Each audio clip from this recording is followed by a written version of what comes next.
Welcome to the Ordinary Extraordinary Cemetery, where every death had a life and every life had a story.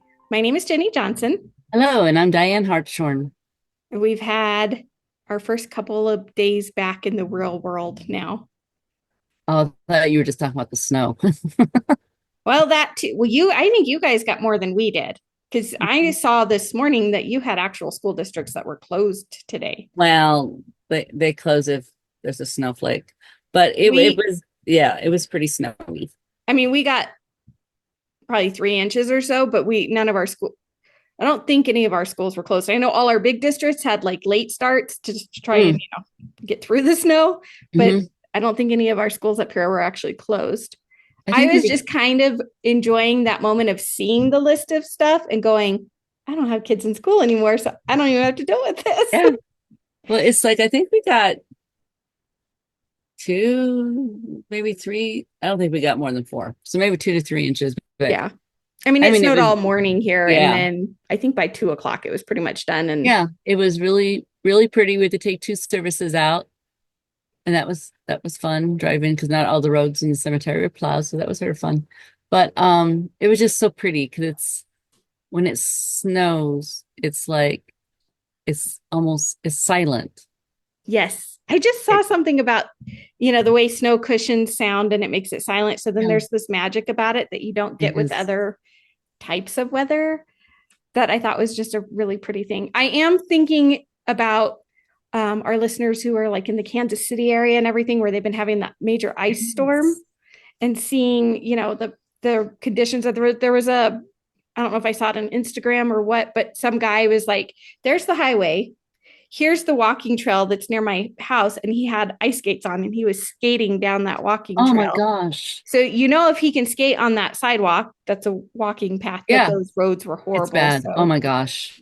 yes, I feel so bad for you. So, if you're in the Kansas City area, we hope you're safe and hopefully the ice is clearing up by now, and you can get back to maybe normal there, but not fun. Yeah. Snow I'm fine with. It's the ice that's rough. Yeah. So, 'Cause you can well, I would say you can see the snow, but sometimes you just don't see the ice on the roads and stuff. And that could be exactly. yeah. And that's where it gets scary. So, Yeah, especially at night and stuff. it's gonna be single digits tonight. So we got our water dripping in the tub, so nothing freezes. Probably have to wear socks to bed. That's okay. I don't Oh, usually wear socks to bed, but when it's really cold, I will, because then my feet will be more and I comfortable. know I wear socks and not just any socks. I wear big, fluffy winter Arctic socks, and I have a heated blanket. So yeah, I've had electric blankets in the I'm one of past. those people They that always afraid. disappear from our bed to a kid's bed, and then we don't have the electric blanket. Yeah, I got one of those heated throws, and it's Nice. rather nice until anyway, I could go on about us our sleeping arrangements. So Yes. So we'll get into today's story. So we mentioned last week when we were talking about, well, we told the little New Year's story because last week was that our was New so Year's cute. episode, Yeah, and we read the very charming and sweet little story about the little New Year. that And was then darling. we talked about the author Ellen Field Smalley, because she eventually got married and became Ellen Field Smalley, and how she wrote this book. It was published. It was all these short stories, and she had written poems and songs and all these things, and kind of got forgotten after so long. And I went and dug up what I could on her life, and in the process of digging her up, I found out she had children, and one of her children, her oldest child, actually was a daughter, and that daughter eventually became a doctor. And so then I had seen like snippets of things of the daughter's life as I was researching her life. And so I was like, oh, I want to know more about this doctor who was a doctor during the Great Depression. And so that is who we are focused on today, is the daughter of Ellen Field Smalley, who was last week's topic. And this week we are going to talk about her. So we are going to start actually kind of backwards. I'm starting with her obituary today. Ann Arbor News, June 22nd, 1948. Death ends career of Dr. Smalley. Woman physician, had been active in medical and civic affairs. Dr. Marianna E. Smalley, 44, of 2119 Devonshire Road, a physician here and a university medical instructor since 1934, died last night at St. Joseph's Mercy Hospital. Besides being associated in private practice with Dr. Eleanor Smith, Dr. Smalley was on the staff of St. Joseph's Hospital. She conducted county tuberculosis clinics for about 9 years and was on the board of the Family and Children's Service for 3 years. She was a member of a local committee appointed to study the problem of care for the aged. Dr. Smalley was awarded a fellowship by the Michigan State Medical Society in 1944 in recognition of her postgraduate medical studies. Active in civic affairs, she was a candidate earlier in the month in the Ann Arbor School Board election. She was a member of the National, State, and County Medical and Tuberculosis Association, Alpha Epsilon Iota Medical Fraternity, the American Association of University Women, the Business and Professional Women's Club, the Women's Research Club, and the Ann Arbor Art Association. Wow. Dr. Smalley was born in Bay City in 1903, the daughter of Mrs. Ellen F. Smalley and the late James B. Smalley. She was graduated from Ann Arbor High School in 1921, received her AB degree from the university in 1925, her MD in 1931, and her MA in 1936. Survivors are her mother and a brother, George F. Smalley, and 2 nieces and nephews, all of Ann Arbor. Private funeral services will be held at a later date. Dr. Edwin C. Ganshorn, county coroner, said she had taken her own life. As we mentioned in episode 215, Dr. Smalley was laid to rest at Elm Lawn Cemetery in Bay City, Michigan, in the Smalley family plot, beside her father, a younger brother, and her grandparents. She was just shy of her 45th birthday at the time of her death. Even though she had been somewhat forgotten in the University of Michigan histories, at least those available to the public through their online portals, it is clear to see that she gave much of herself to her friends, family, and community. And if you're following us on YouTube and you're watching this on YouTube, you can see Diane and I both have a photo of her headstone behind us. Go ahead, Diane, you can cover yours. And the thing that makes me really sad about her headstone, so the family plot, if you saw the pictures from last week, there's one big granite stone that has the last name Smalley marking the plot. And then all the individual graves have these smaller granite flat stones like hers. But what I'm so sad about on her stone is it does not say Dr. Marianna Edie Smalley. It just says Marianna Edie Smalley and her year of birth and her year of death. And she spent nearly her entire adult life continuing her education and becoming a doctor and learning constantly, and it's not on her headstone. So if you were somebody who has no idea who she is and you're just walking by, she's just another woman buried in this plot. And it gives no indication of what she had done during her lifetime as a woman. So it makes me really sad that the doctor is not annotated on the headstone. Granted, I know they charge per letter and maybe it didn't work out, but I still, at the time of her death, her mother and her brother were both still alive. So I'm assuming it is one of them or both of them who made sure the stone got made. And it kind of makes me sad that they didn't make sure that got included. Marianna E. Smalley was born on August 16th, 1903, as the first child and only daughter to her parents, James and Ellen Smalley. She had 2 younger brothers, Edward, who died at the age of 10 after being run over by a car, and George. The Smalley family spent their early years in Bay City, Michigan, but in 1919, they relocated to Ann Arbor, Michigan, where Marianna and George attended and graduated from Ann Arbor High School. In the fall of 1921, she enrolled as a college co-ed at the University of Michigan, where she thrived not only as a student, but socially.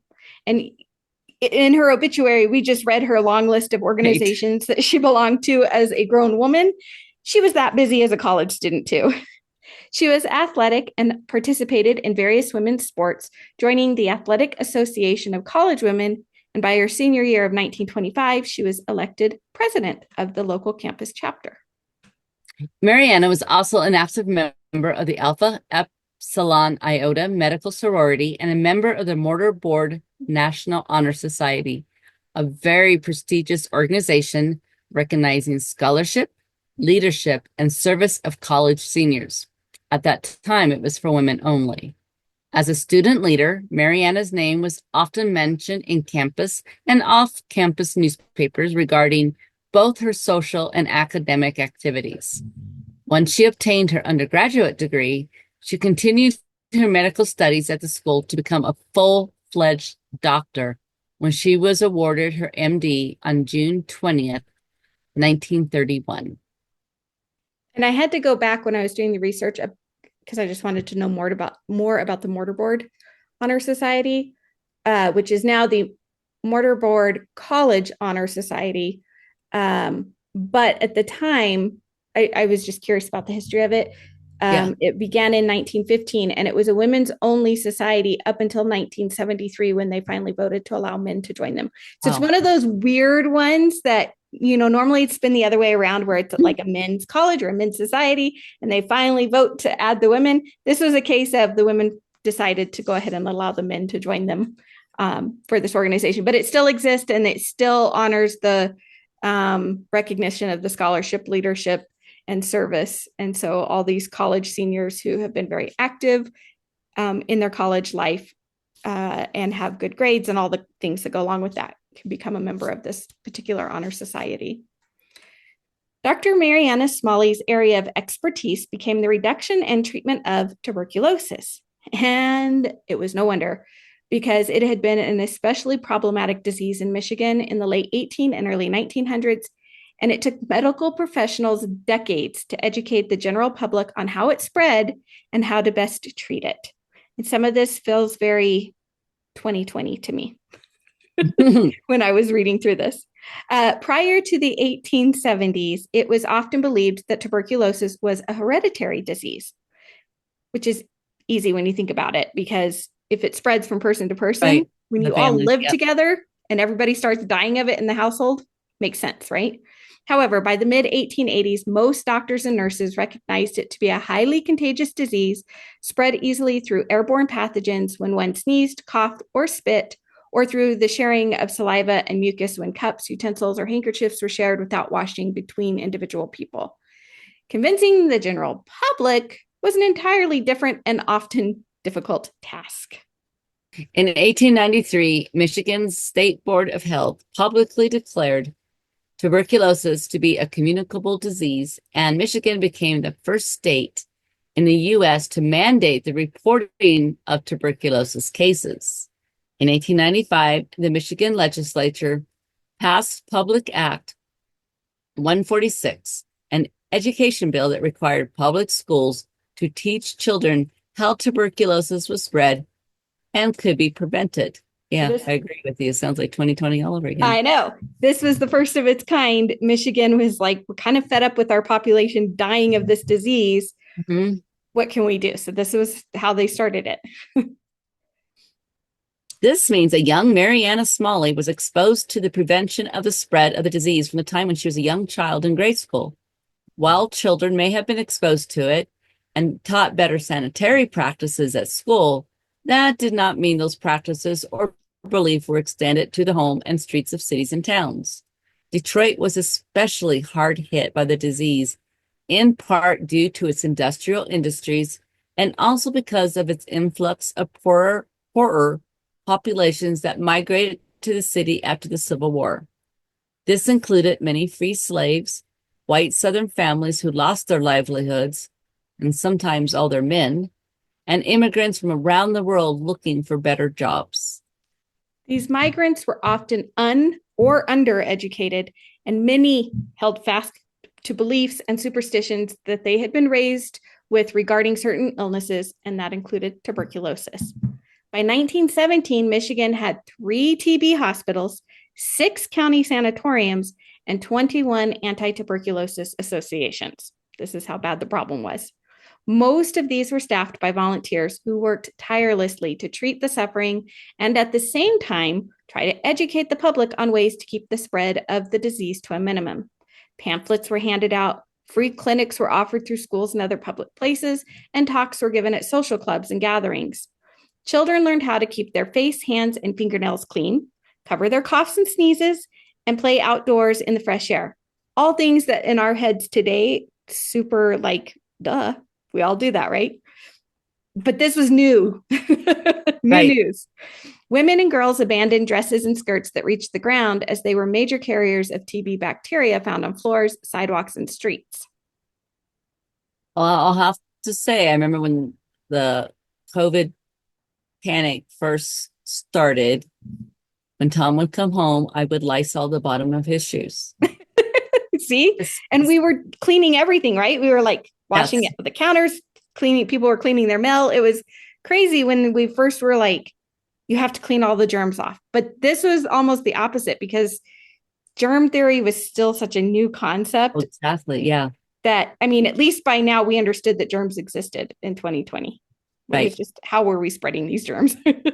Yeah. The scary thing was when I cleaned my groceries, the cans and stuff off from the grocery store, and you realize how dirty this stuff is. But anyway, in 1901, local health officials mandated that spittoons for chewing tobacco found in hotels and saloons, which was, just they were everywhere, Yep. and other public buildings should contain disinfectant to help control contamination. That's actually a really good idea. Several cities put anti-spitting ordinances in place, including Kalamazoo in 1904, Grand Rapids in 1905, Detroit in 1906, Holland in 1908, and Saginaw in 1910. By the time Marianna became Dr. Smalley, the how of the spreading of TB was well understood, but doctors were still learning how to effectively treat it. By the 1920s, it was understood that earlier detection meant better treatment outcomes. Prior to this, the only reliable way doctors had of diagnosing TB was by listening to a patient's lungs through their stethoscopes. However, if the person's symptoms were mild or if someone showed no symptoms at all, it was easy to miss until later, often when, unfortunately, it was too late to treat the disease and patients often died. Yeah. And I was laughing at the whole spitting thing because I've seen the old signs that are like no spitting allowed or no, Mm-hmm. whatever. You see them all the time. But this is why those started becoming a thing. It wasn't just because it was apparently people spit all the time. Like, I guess it was a thing for kids to spit in the school and they would spit on the floor of the schools. So schools had to institute rules about not spitting in school. I don't know why we were spitting so much. I didn't go into the research on that. Like, was it just because we didn't have good oral health and you were spitting out gobs of nastiness? Or I don't know. But sorry for anybody who might find that really gross. But the No, I mean, idea of, don't spit because that was spreading TB and right. not just in Michigan, but around the country. But Yeah, I was going to say in Colorado Springs, there was a law at one time that it was illegal to spit on the street or on the and this is sidewalks. and this is why those laws were so yeah, Mhm. if you're ever going through your states like old laws, you will a Yep. lot of times there's always an old law that refers to spitting, and this is why those laws were enacted Yes. was to help prevent the spread of TB. In 1895, the X-ray was invented. And at first, it was used to aid in the assessment of broken bones, but it wasn't long before doctors realized they could also view organs, such as the lungs, allowing them to see disease, even if they couldn't hear it in this case. But it took time to develop X-ray machines that were easy to set up and use, and it was not a common tool until the 1920s. By the early 1930s, advances in technology allowed for the building of portable X-ray machines that could easily be set up just about anywhere, making it easy for organizations like the Michigan Tuberculosis Association to set up free TB clinics throughout the state.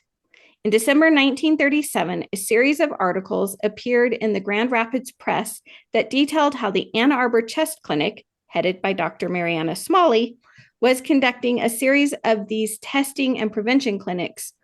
One stating that until this year, so this is 1937, until this year, the battle against tuberculosis was handicapped by various factors, including the reluctance of some patients to accept treatment or hospitalization and to take proper precautions to protect others, the inertia of some county superintendents in giving relief for the sufferers, and lack of funds to support patients in sanatoria. The legislature at its 1937 session passed laws permitting the county health officer through the probate court to commit stubborn or dangerous patients to a sanatorium, which that had other Mm-hmm. issues with it, but placing commitment in charge of the health officer rather than the superintendent of the poor. and increasing state aid in support of patients in sanatoria from 75 cents to $1.50 a day. In 1934, Dr. Marianna Smalley became a medical instructor at the University of Michigan. This allowed her not only to teach, but to work with medical students on TB research. Dr. Smalley was very interested in diagramming how the disease spread from families to the general public, and using x-rays was able to show how members of families with especially severe cases were able to more quickly spread the disease, and many of the diagrams were published in local newspapers.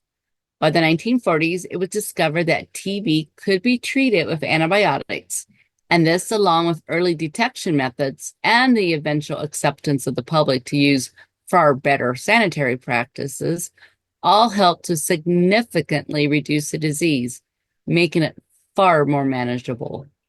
So yes, it does still exist. And there's different forms of it too. Right. There's different types depending on how you get it, but the most common type at that time was this one that was spread through coughing and sneezing and, all of our bodily fluids in that sense.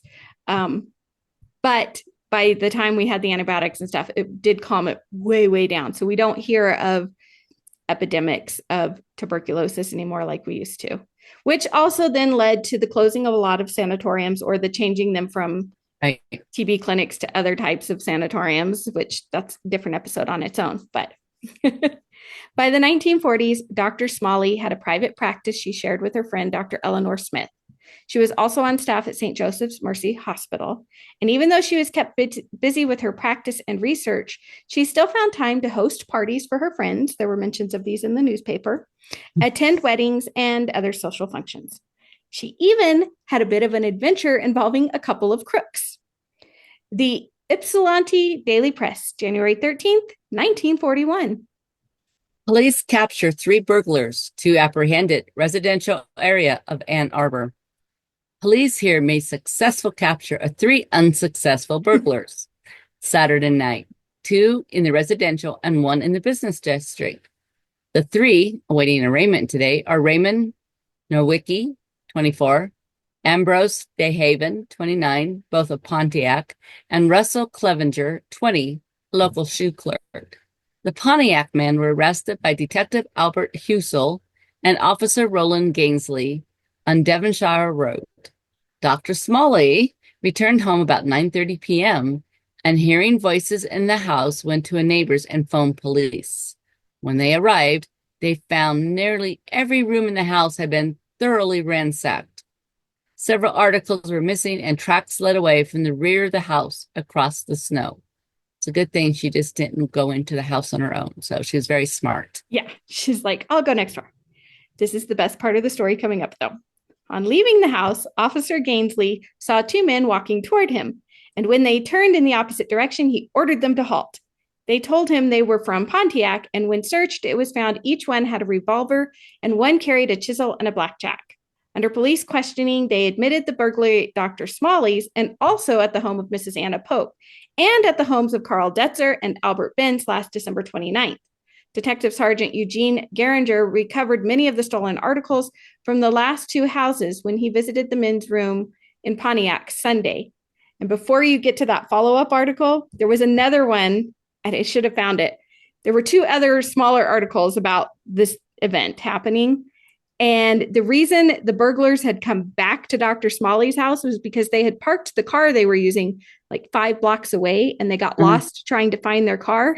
So they were doubling back to Dr. Smalley's house in order to retrace their steps to try to find their car. And in that process, ran into the police.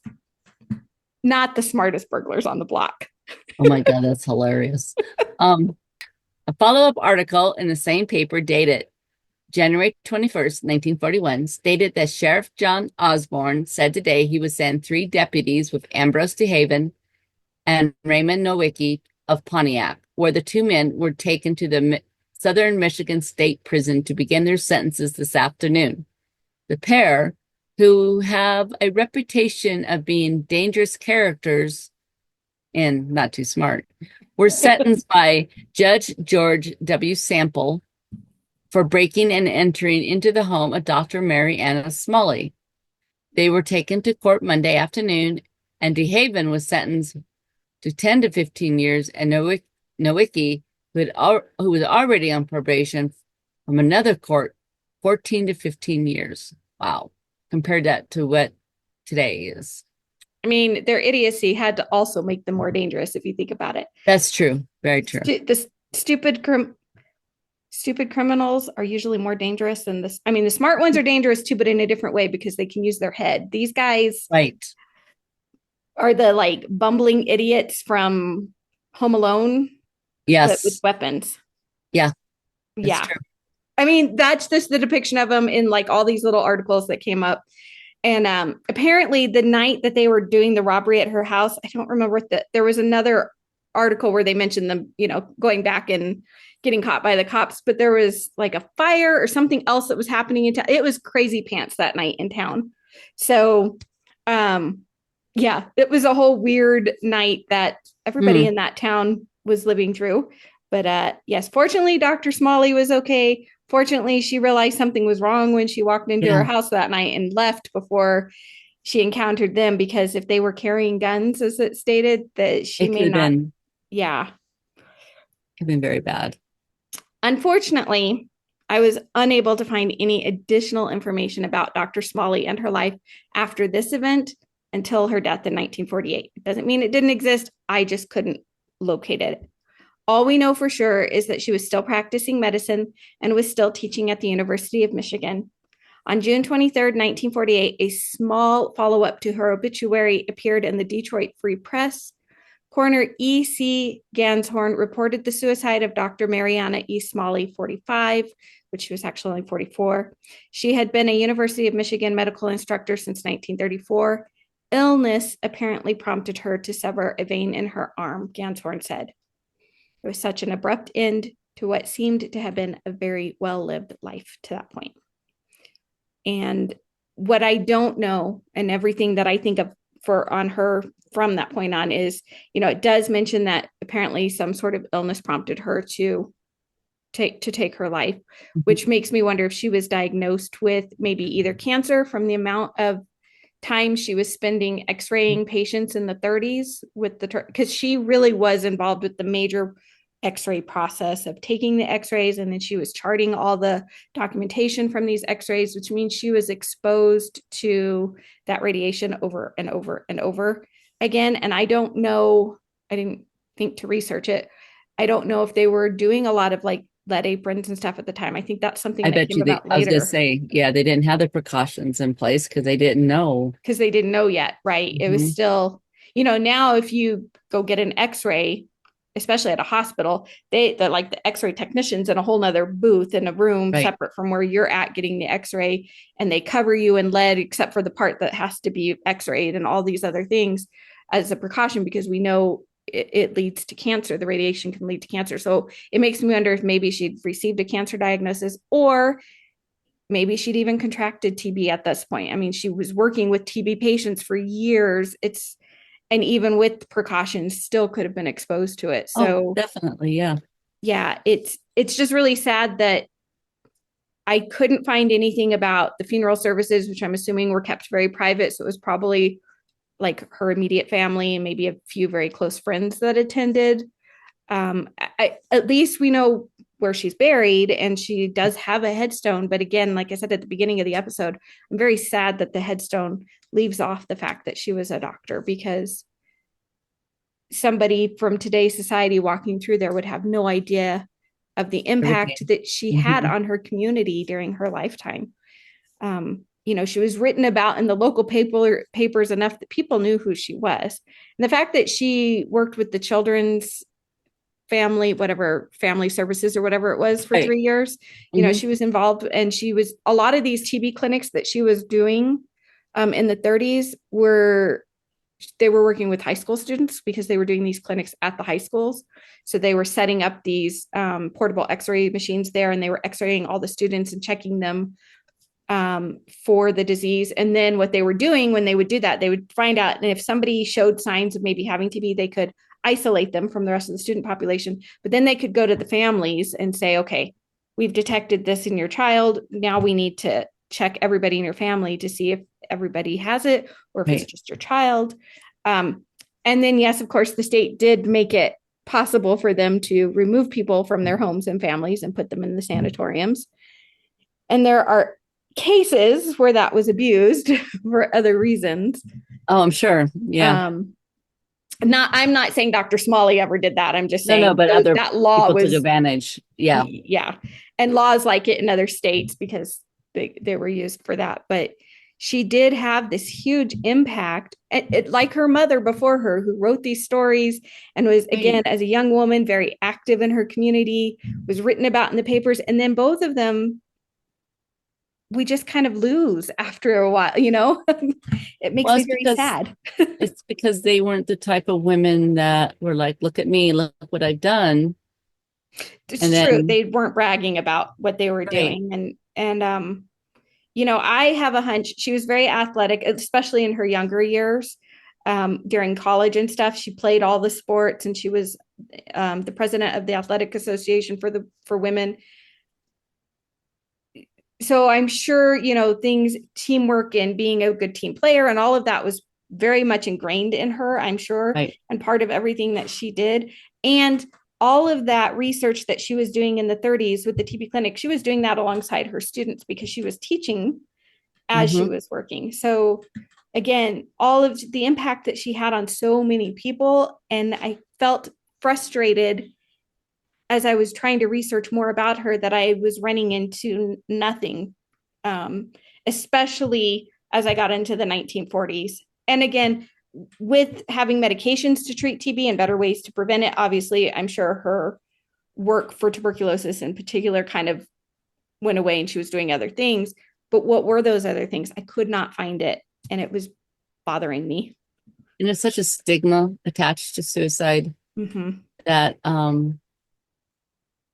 it's a shame that one incident would prevent her story from being told for all the good that she did. And that's really sad.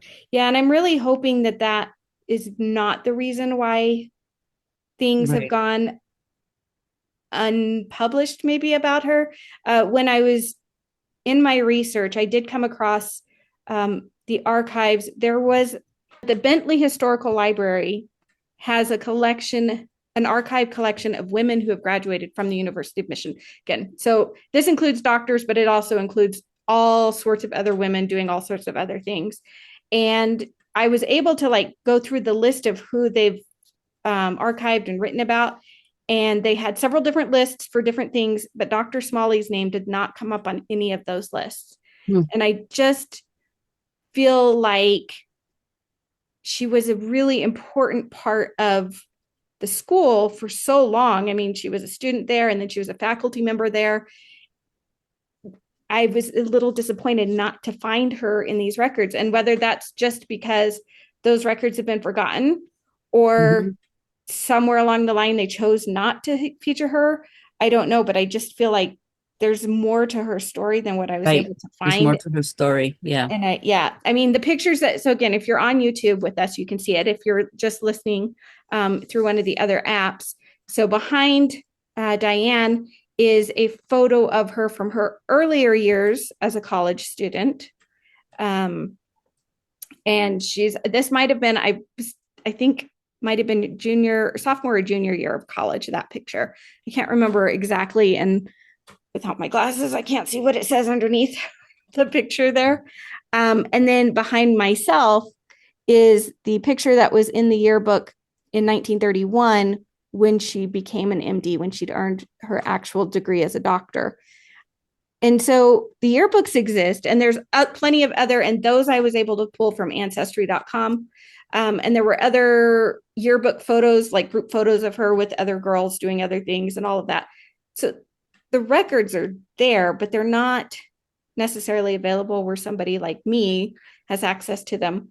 I'm hoping one of the things this episode will do is that somebody will hear it, maybe at the University of Exactly. Michigan, and say, we want to know more about her and maybe look into her. I do plan to actually reach out to the research library there and say, hey, do you guys have more on her? Does anybody know more about her? I'm just kind of sad that her story just kind of ends. And yes, it ends abruptly because of her own actions, but there's a 7-year period between 1941 and 1948 where I couldn't find any further mention of her in the local newspapers or any other doing. So what happened, after the TB clinics were not really necessary and stuff anymore, what was she still doing? And so So I can read the picture. Surprisingly, um, it says Marianna Smalley, president of the Women's Athletic oh Association. yes, that would be her senior year of her BA then, when she was Mhm. getting her bachelor's. So that picture then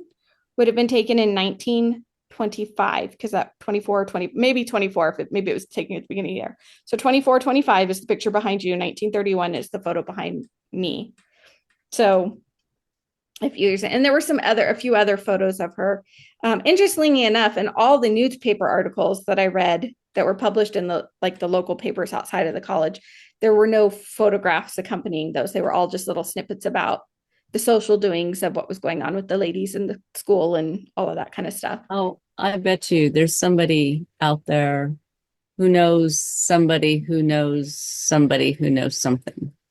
I would just, like I said, I feel like there should, Yeah.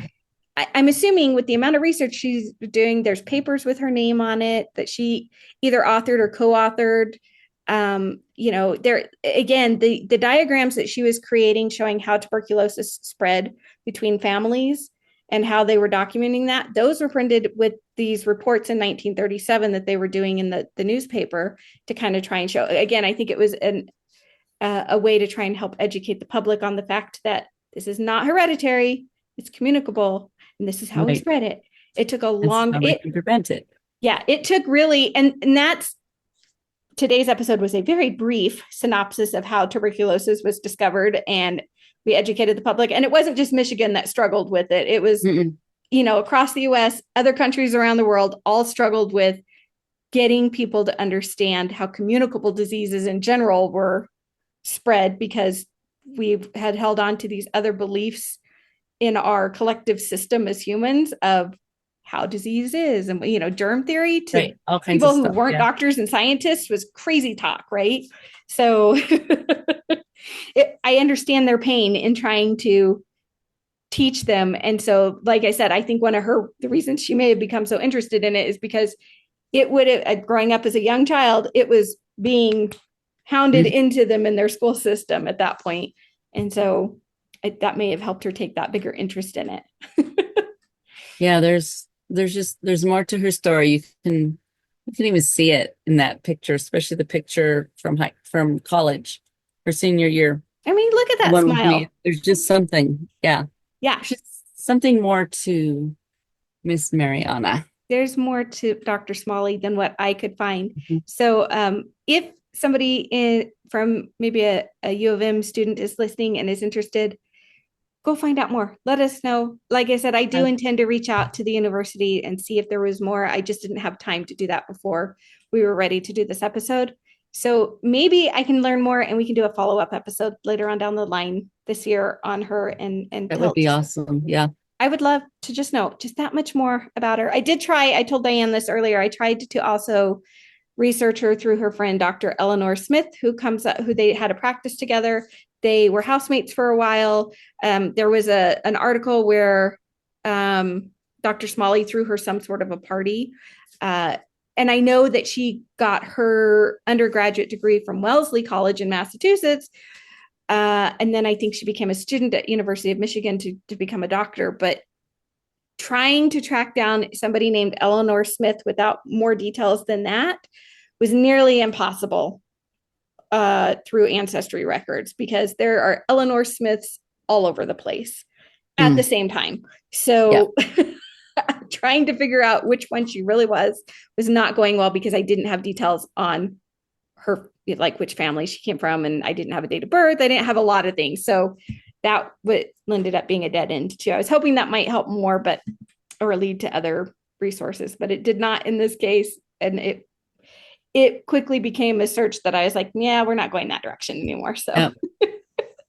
Not in the time frame that you needed to have this done. So no, that would take months and months and months. So, but thank you guys for joining us. We will see you thank guys you.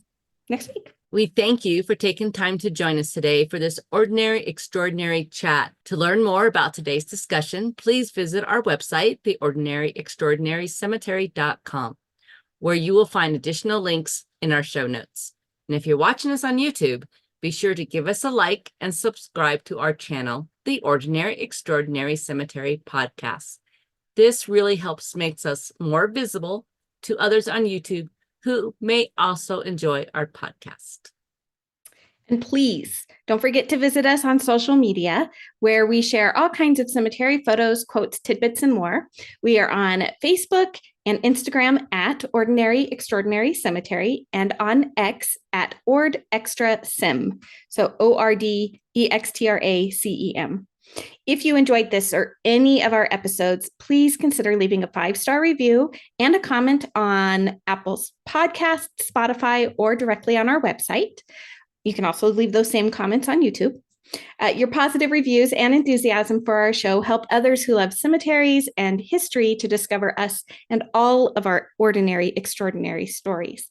And if you're feeling extra generous and want to help support the podcast in a financial way, you can now buy Dianne and I a cup of coffee, either through YouTube or on our website. Simply click on the coffee cup icon and it will allow you to make a donation. Until we meet again.